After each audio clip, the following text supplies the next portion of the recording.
It is the right of every nation which comes under occupation to resist the occupation, said Lebanon's ambassador to India, Rabi Narj, speaking to NDTV about the ongoing and escalating conflict in West Asia.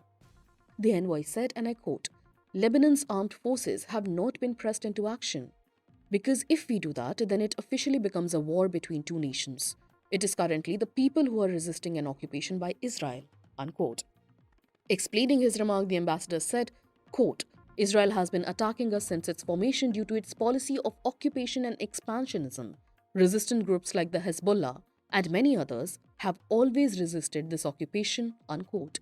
Iran-backed Hezbollah in Lebanon is widely considered a militant organization by many countries in the West and even a terrorist organization by some, including Israel and United States.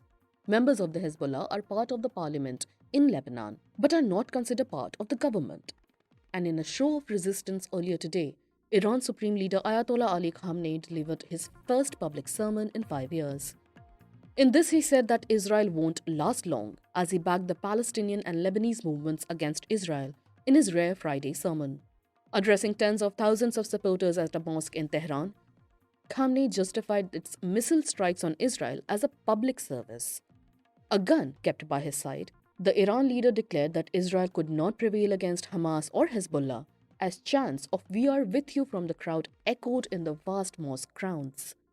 Khamenei's first Friday sermon in 5 years marks a crucial show of defiance amid threats to the Supreme Leader's life. He remained a top target for Israel, which has vowed to retaliate after Tuesday's missile attack.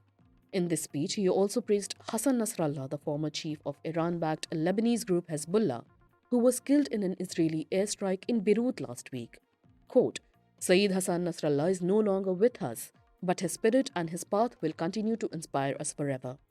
He was the high-standing flag against Zionist enemy. His martyrdom will further increase his influence. The loss of Nasrallah is not in vain.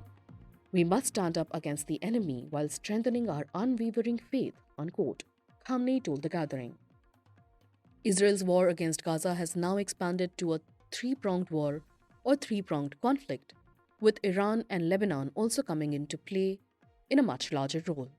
Israel's war in Gaza has killed over 41,000 civilians, mostly women and children, while its latest attacks over the last month in Lebanon, especially the pager blasts which it claimed were targeted at Hezbollah militants, killed over 1,000 in the country, and its strikes have also resulted in multiple deaths. Since the October 7th attack of Hamas in Israel last year, Israel has also lost 1,700 people so far.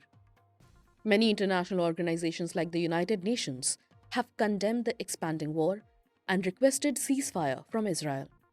However, as of now, Israel has not expressed any interest in ceasefire deals, and yesterday a US state spokesperson said Hamas was also not interested in ceasefire talks.